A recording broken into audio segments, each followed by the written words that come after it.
Striko Charlie, hádaj, kde mi rastú chlpy. Jake, nevidíš, že jem? Tu pod nosom rastú mi fúzy. No naozaj, paráda. Dobrý širák, či je?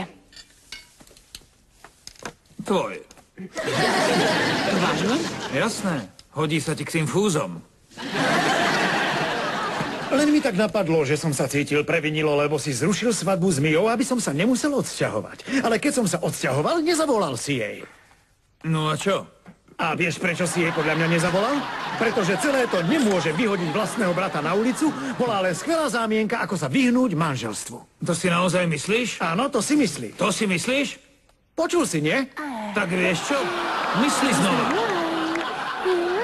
A ja, hlupák, som sa zožieral, kupoval som koláče a klobúky. A prečo vlastne? My máme koláč? Už nie, Berta ho zjedla. Prečo má Jake na hlave ten klobúk? Lebo som ho dal. Ale ja som ho kúpil tebe. A ja som ho dal Jakeovi. Tebe vôbec nič nedochádza, čo? Je to len klobúk. Nie je to len klobúk, je to symbol. A čo? Dobre, je to len klobúk.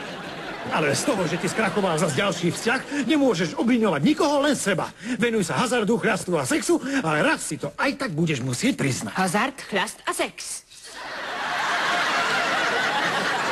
Vieš čo, ja si nemusím priznať nič, čo priznať nechcem. A to hovorím nielen o svojom živote, ale aj o traume z maminých brandy ceckov.